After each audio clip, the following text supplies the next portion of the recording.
bicara tentang Al-Quran tentunya tidak ada habisnya, saudara. Tapi yang jelas Al-Quran adalah salah satu mukjizat yang diberikan oleh Allah, dianugerahkan kepada Nabi Muhammad dan wajib kita ikuti.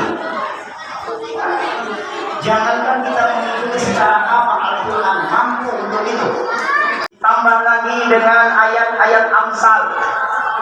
Itu ada 1000 ayat. Amsal itu perumpamaan. Ditambah lagi dengan ayat ikhbar atau kabar, ya, berita-berita yang ada di dalam Al-Quran itu ada 1000 ayat. Sudah 6000 ayat. Ditambah lagi dengan ayat yang berkaitan dengan halal dan haram, itu 500 ayat, ya. Ditambah lagi dengan ayat yang berkaitan dalam kitab Allah, ayat Al-Quran, yakni Al-Quran likuli harfin hasanatun, maka setiap hurufnya yaitu satu hasanah. Satu hasanah ini adalah sama dengan 10 pahala.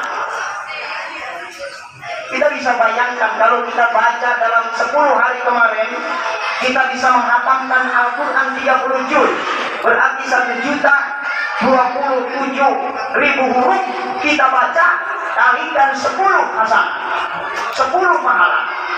Dan itu pun kata ulama, berpahala 10 membaca Quran kalau kita membacanya tidak punya wudu. Tapi kalau orang yang baca Al-Quran sambil punya wudu, satu hurufnya Allah balas 30 pahala. Dan itu pun kalau di luar sholat. Tapi kalau di luar sholat, kata ulama, pendapat ulama bahwa orang yang membaca Al-Quran di dalam sholat adalah satu hurufnya, pahalanya sama dengan 100 pahala. Subhanallah. Jadi kita, ya, cuma tentunya membaca Al-Quran yang mana? Warotilil Qur'ana tartila. Membaca Quran dengan tartil, memperhatikan hak-hak hurufnya dan juga hukum tajwidnya. Karena sekarang ini kalau secara pribadi makin seneng, ya, bapak-bapaknya kompak pada baca Quran, ibu-ibunya nggak mau ketinggalan pagi jam 9 sampai setengah 11, saling mengumandangkan Al-Quran. Cuma kalau diperhatikan baik-baik, masih banyak sekali kalimat-kalimat atau bacaan-bacaan yang barangkali mereka tidak belajar dari guru. Ya, seperti ada ibu-ibu yang sedang membaca Al-Quran di satu masjid, tidak usah disebutkan masjidnya. Salah satu ayat pertama dalam surat Al-Maryam itu kan kalimatnya kaf, ha, ya, ain, shad. Harusnya kan itu adalah mad lazim harfi musbah. Arti secara hukumnya itu huruf-huruf yang harus dibaca panjang dan sesuai dengan hurufnya. Ya, kalau alif dia baca alif, ya ain dibaca ain. Ini kadang-kadang bacanya bukan kaf, ha, ya, ain, shad. Bismillahirrahmanirrahim. Kahaya aso. Ini kan artinya mereka belum hafal secara belajar.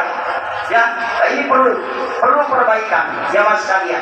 Ya, maka dari itu mudah-mudahan kita jadikan Al-Quran sebagai pedoman hidup kita dan sekaligus, ya, sebagai bacaan dalam kehidupan kita. Karena dalam sabda Rasul Sallallahu Alaihi Wasallam, al-jannatu mustaqotun ila arba'ati nafarin, bahwa surga itu merindukan 4 kelompok manusia. Salah satunya yang dirindukan oleh surga adalah talil Quran. Itu saja untuk sementara Al-Quran. Yang kedua, malam Lailatul Qadar. Malam Lailatul Qadar ini bukan hadiah yang sembarangan hadiah dihadiahkan kepada seluruh nabi, tidak. Ini hanya khususnya diberikan kepada Rasulullah dan umatnya. Dan ini pun bukan tanpa alasan. Rasulullah sering termenung. Beliau sering memikirkan umatnya, bukan memikirkan hutang kayak kita, bukan memikirkan mudik belum punya duit, bukan. Beliau selalu berpikir, ya Allah, ketika melihat umat Nabi Adam usianya 930 tahun, betapa begitu luasnya waktu ibadah untuk Nabi Adam dan umatnya. Melihat usia Nabi Nuh alaihissalam 1000 tahun, betapa panjangnya umat Nabi Nuh untuk meraih ridho Allah dengan cara ibadah, sementara umatku usianya pendek-pendek. Rata-rata mereka tidak jauh dengan usiaku, rata-rata mereka akan meninggal. Bahkan pernah satu saat ditanya Rasulullah, ya Rasulullah, kaifa umri ummati, bagaimana urusan umatmu? Ya, dijawab oleh Rasulullah, umur umatku baina sitina wa sab'ina sanatan, bahwa umatku itu usianya rata-rata di usia meninggalnya antara usia 60 tahun 70 tahun, rata-rata mereka akan meninggal, rata-ratanya ya, bukan semuanya, tidak global, karena sekarang masih ada orang yang 100 tahun masih hidup ya.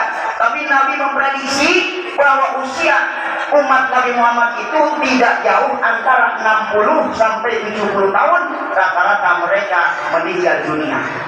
Makanya hati-hati nih yang udah 60 tahun. Kalau pasang masih muda, saya juga baru 25 tahun ya, mau kembali zaman sekalian. Yang secara syariat, tapi secara hakikat Allah kan yang menentukan kita meninggal dunia ya. Dikala itu sering Rasulullah mengamunkan umatnya, bagaimana mungkin umatku akan menyamai ibadahnya umat-umat terdahulu, maka Allah lebih tahu kepada Muhammad apa yang menjadi keinginan Muhammad, apa yang menjadi doa dan harapan Muhammad, maka beliau berikan kabar dengan turunnya ayat inna anzalnahu fi lailatul qadr wa ma adraka ma lailatul qadr lailatul qadri khairum min alfi syahr. Di dalam hadis tadi di awal saya bacakan, syahrun azim mubarakun syahrun bihi lailatul khairum min alfi syahr. Di mana di bulan suci Ramadan ada satu malam bila mana kalian ibadah, maka ibadah kalian akan bernilai sama dengan atau lebih baik daripada ibadah 1000 bulan. Artinya secara hitungan 83 tahun 4 bulan ibadah satu malam saja ya. Maka nilai ibadah kita sama dengan 83 tahun 4 bulan. Kalau seumur hidup kita nih, umpama kita dijamin usianya nyampe 80 tahun umpama, 10 kali saja mendapat Lailatul Qadar, 83 kalikan 10 berarti 830 tahun ditambah yang 4 kali 10 ya, hampir menyamai usianya Nabi Nuh alaihi salatu wasallam. Subhanallah. Cuma caranya bagaimana? Makanya ulama membagi 3 cara orang melakukan ibadah di malam Lailatul Qadar. Itu ada 3. Yang pertama, ibadah full dari mulai tenggelamnya matahari sampai terbit fajar, tidak melakukan apapun kecuali ibadah kepada Allah Subhanahu wa taala, memperbanyak sholat, memperbanyak zikir, memperbanyak tadarus, memperbanyak doa sampai bijilnya fajar. Itu adalah yang terbaik. Yang kedua adalah 1/4 malam atau setengah malam dihabiskan untuk ibadah. Kalau kita bangun jam 2 malam, sorenya kita tarawih jam 2 malam, kita bangun dari jam 2 malam sampai subuh, kita tidak lagi melaksanakan apapun kecuali hanya berzikir, mendekatkan diri kepada Allah, bertakarruf. Itu adalah jalan yang kedua.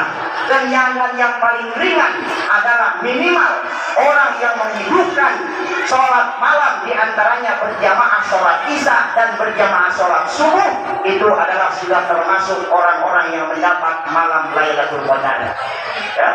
Jadi ada 3 tingkatan, dan mudah-mudahan kita mau ngambil tingkatan yang mana, kembali kepada pribadi masing-masing, karena ini semua adalah anugerah Allah yang diberikan, dan kita tahun ini diberikan kesempatan oleh Allah untuk kembali bertemu dengan malam itu. Dan kapan malam itu bisa turun, wallahu a'lam, hanya Allah yang tahu.